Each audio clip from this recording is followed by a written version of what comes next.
gün boyunca duyduğum şey saldırı, istila, açlık çilesi, zehirli gazlar, kurtarma çantaları, Yahudi rehineler, soykırım vesaire.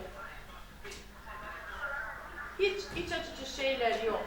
Seni örneklerle yorum. Ve size bu konuda çok sakinim. Bütün bu kargaşalı aldırış etmiyorum. Şu an yaşam ya da ölüm hakkında hiçbir endişem yok. Dünya bensiz de dönecek. Olması gereken şey olacak. Ben sadece kendi işlerimle ilgileniyor ve her şey düzeleceğini umut ediyorum.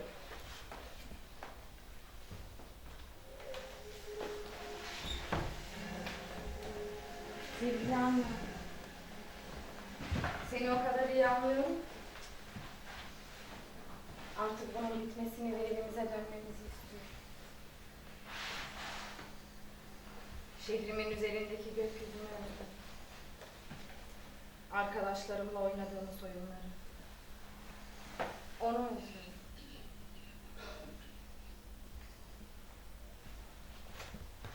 Memleketimde her şey daha güzel ve farklı. Buradan çok kez kovulduk fakat ablam yüzünden kendimi güçlü göstermek zorundayım. Zaten o yeterince zor durumda. Bense o kadar çok ağlamak istiyorum ki tüm dünya sesimi duyabilsin. Hayallerim var. Korkuyorum ki hiçbiri gerçekleşmeyecek. Polisin geri gelip bizi kovmasından korkuyorum. Özgür olmak istiyorum ama gidecek yerimiz yok. Karar da durmaz. Dışarıdayım ama kendimi içeride kapatılmış hissediyorum. Ceviz kabuğu içinde hapsedilmiş gibiyim. Güneş parlıyor. Gökler mavi. Hafif rüzgar esiyor. Bense özlem içindeyim. Her şeyi özlüyorum. Sohbetlerimizi, dostlarımı, özgürlüğü. Ağlamayı özlüyorum. Kendimi patlayacak kadar dolu hissediyorum. Ağlasam rahatlayacağım ama yapamıyorum. Sadece odadan odaya dolaşıyorum. Pencerenin çatlak bölümünden nefes alıyorum. Ve kalbimin anlattıklarını dinliyorum.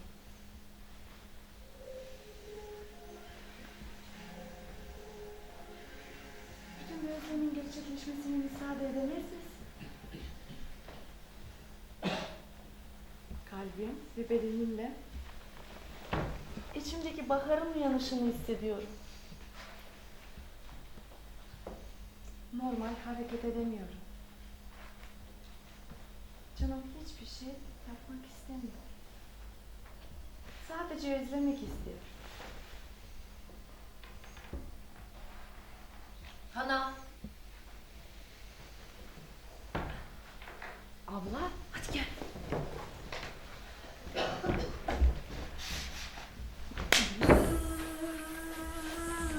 Hadi bir daha Hana, hadi.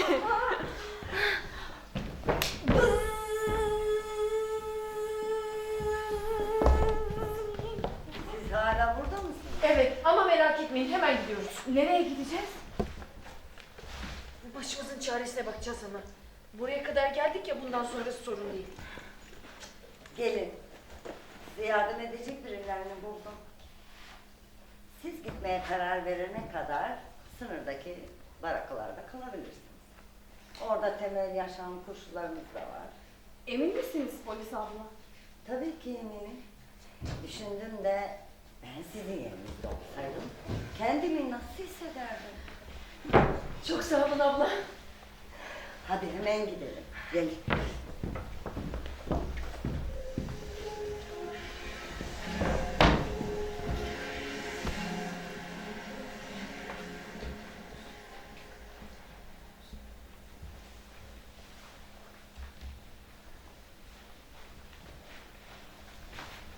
Azıcık çekilir misin? Daha yakına gel.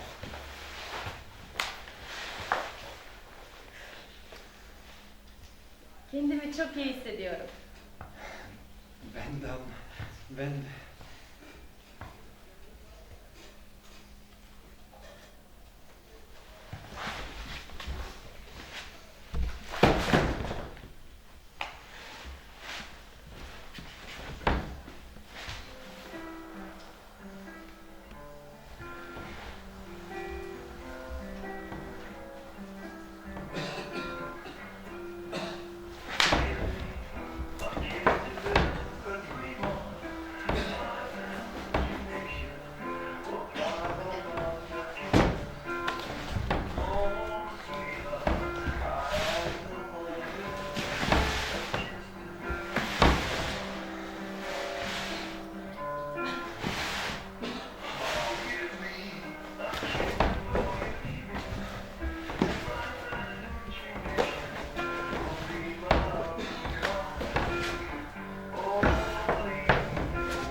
Hadi gidelim.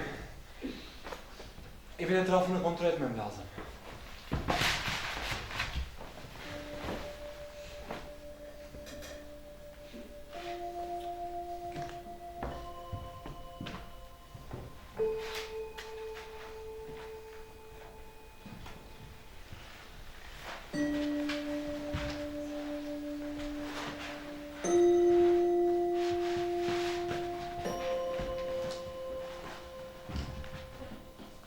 Peter'ın yanında gözyaşlarımı zor tutuyordu. Canım çok sıkkındı. Herkesin önünde kendimi mutluymuşum gibi gösterdim. Oysa sabırsızlıkla odama gidip ağlamak istedim. Mecburum. Mecburum. Mecburum cesur olana. Lütfen dayan. Ağla çiz ama dayan.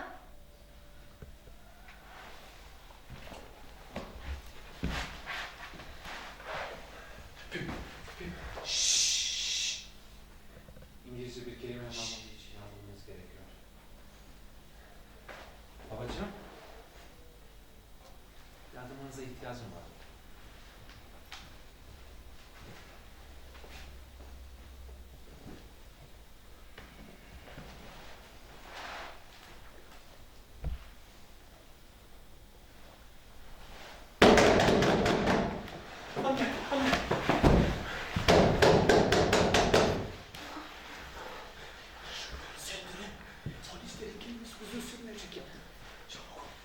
Neler oluyor? Çabuk söyleyin. Babacığım neler oluyor? Aşağıda tıkırtılar duyuluyor. Onları korkutmak için baltayla yere vurdum. Bak, gitmeseydiler hepsini öldürecekti. En kötüsü bugün cumartesi. Pazartesiye kadar burada kalmamız gerekiyor. Polislerin gelmesi de mümkün. Eyvah. Bizi buldular.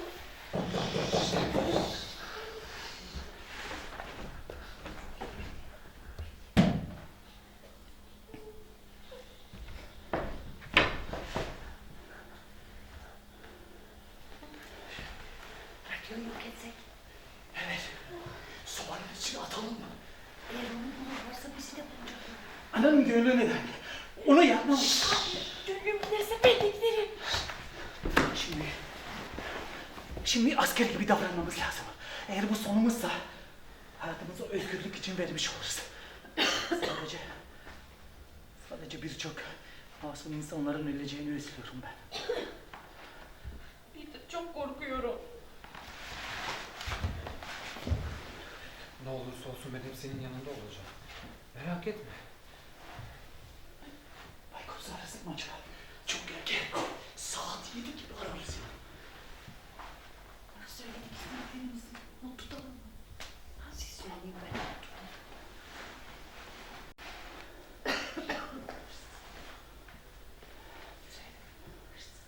Hırsızlar girmiş. Sonra polis geldi. Polisler sadece dolaba kadar geldiler. Hırsızlar herhalde bahçeden kaçmışlar. Ön kapı kapalıydı. Kapı kapalıydı.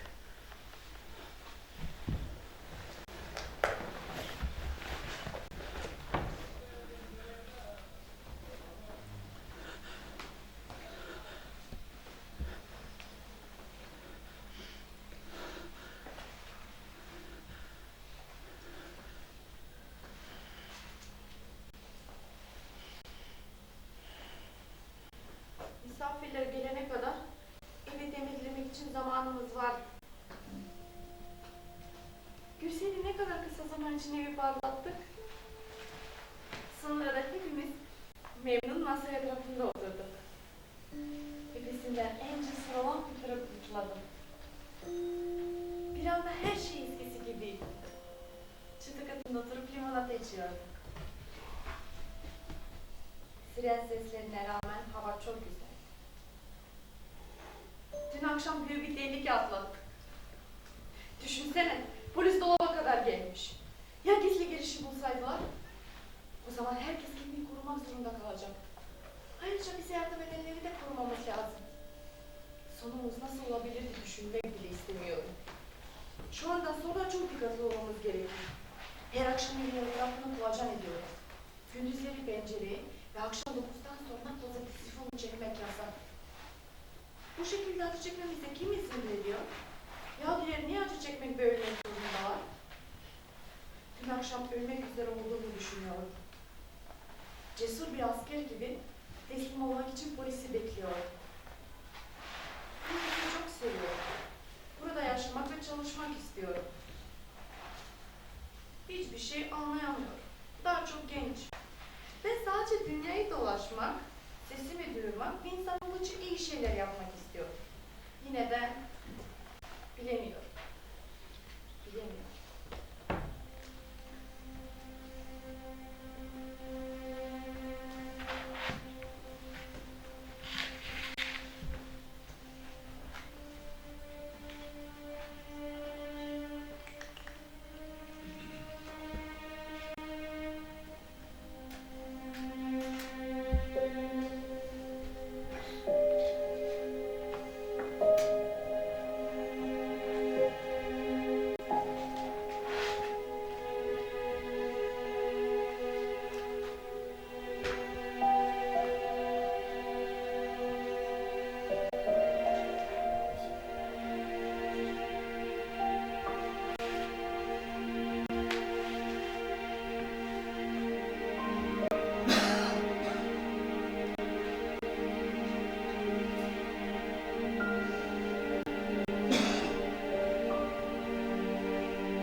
Ne var Hana, ne